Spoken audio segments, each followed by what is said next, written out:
아침 말씀.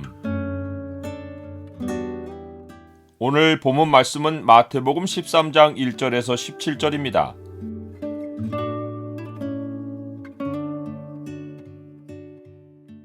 구원은 주의 은혜이고 결실은 믿음의 결과이다. 오늘 본문을 경고의 창으로 보면 천국의 비밀을 아는 자와 그렇지 않은 자가 결과적으로 직면하는 현실이 무엇인지가 보입니다. 경고의 창을 보여주는 구절은 13장 12절입니다. 무릇 있는 자는 받아 넉넉하게 되되 없는 자는 그 있는 것도 빼앗기리라. 예수님의 표적이 알려진 후부터 예수님 주변에는 큰 무리가 모여들었습니다. 예수님은 무리를 가르칠 때 항상 비유로 말씀하셨습니다. 그 가운데 예수님의 첫 번째 비유인 씨 뿌리는 자의 비유는 비유 중의 비유입니다. 예수님은 씨 뿌리는 자의 비유를 마치며 귀 있는 자는 들으라 라고 하십니다. 이 첫 번째 비유를 들을 귀가 없으면 다른 비유들은 말할 것도 없습니다. 그러면 누가 귀 있는 자입니까? 제자들이 예수님께 나와 왜 무리에게 비유로 말씀하시느냐고 묻자 예수님이 그들에게 대답해 주신 말에 답이 있습니다. 대답하여 이르시되 천국의 비밀을 아는 것이 너희에게는 허락되었으나 그들에게는 아니 되었나니 무릇 있는 자는 받아 넉넉하게 되되 없는 자는 그 있는 것도 빼앗기리라. 예수님의 비유를 들을 귀가 없는 이유는 천국의 비밀을 아는 것이 허락되지 않아서입니다. 하나님의 허락은 하나님의 예정과 다릅니다. 예정은 반드시 그렇게 되는 것이고 허락은 하나님의 뜻에 벗어나지 않을 때 다양한 선택을 하나님이 동의해 주시는 것입니다. 들을 귀가 허락이 안 되는 자들의 특징이 씨 뿌리는 자의 비유 안에 나옵니다. 씨를 뿌리는 자는 씨를 뿌릴 때 좋은 씨와 나쁜 씨를 섞어 뿌리지 않습니다. 씨는 한 종류인데 씨가 떨어지는 장소가 여러 군데입니다. 하나는 길가, 하나는 흙이 얕은 돌밭, 또 다른 하나는 가시떨기 위입니다.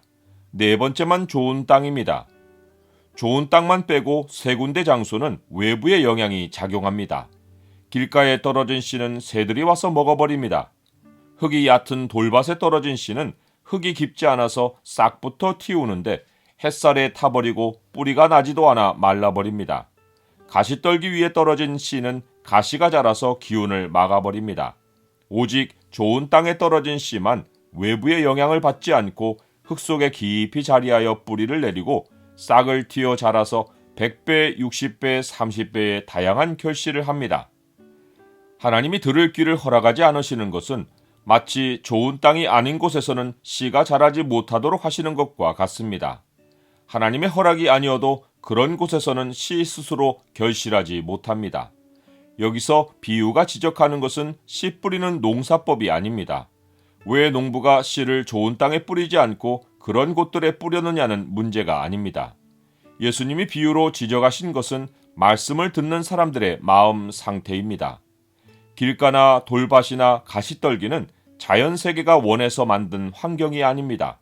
반대로 하나님의 말씀을 받는 사람의 마음의 상태는 사람 스스로 만든 환경입니다. 땅과 다르게 사람은 얼마든지 외부의 영향에서 마음을 지키려고 노력할 수 있습니다. 그런데 좋은 땅을 제외하고는 새가 와서 말씀을 먹어버려도 그냥 놔두고 씨가 타서 말라도 신경 쓰지 않고 가시떨기와 같은 다른 생각이 말씀을 막아도 그 다른 생각에 마음을 내줘버립니다. 하나님은 말씀을 소중히 간직하려는 마음이 없는 자들에게는 말씀을 들을 귀를 허락하지 않으십니다. 말씀을 듣고 간직한다는 것은 엄청난 축복입니다. 말씀은 마음에 믿음을 낳고 그 믿음은 말씀이 바라보게 하는 소망에 도달하여 반드시 결실하기 때문입니다. 누구나 똑같은 말씀을 받지만 얼마나 말씀을 소중히 인내로 간직하느냐에 따라 결실이 30배에서 100배까지 달라집니다. 결실하는 자는 더 결실하고 결실이 없는 자는 외부 영향에 말씀을 내주어 다 빼앗깁니다. 말씀을 듣기는 들어도 깨닫지 못하고 보기는 보아도 알지 못하는 것은 자기 마음을 완악하게 만든 백성들의 책임입니다. 그런 사람들은 하나님이 자기에게로 나와 고침을 받도록 허락하지 않으십니다. 그러나 제자들의 눈은 봄으로 그들의 귀는 들음으로 복이 있습니다. 구약의 많은 선지자나 의인은 천국의 암시만 받았을 뿐인데 제자들은 예수님을 통해 천국의 현실을 직접 눈으로 보고 귀로 들을 수 있으니 복 있는 자들입니다. 나는 얼마나 하나님의 말씀을 사모합니까? 나는 예배 때나 묵상 시간에 말씀을 놓치지 않으려고 경청합니까? 아니면 주변 상황이나 내 머릿속 생각에 말씀을 다 내줘 버립니까? 내가 아무리 삶을 세우려고 노력해도 하나님의 말씀이 성취되는 것과는 비교가 되지 않습니다.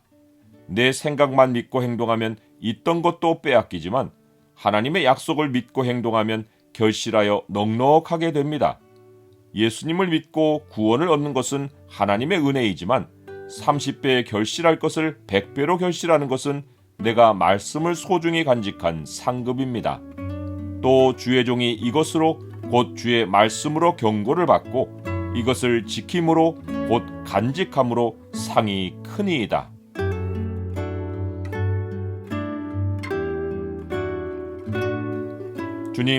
주님은 매일 말씀의 씨를 뿌려주시는데 제 마음이 이리저리 생각에 흔들릴 때가 많습니다. 세상 염려나 주변 환경에 마음을 내두지 않고 오직 주님 말씀에 믿음을 두도록 도와주옵소서. 100배의 믿음의 결실을 하게 하옵소서. 예수 그리스도의 이름으로 기도드립니다. 아멘.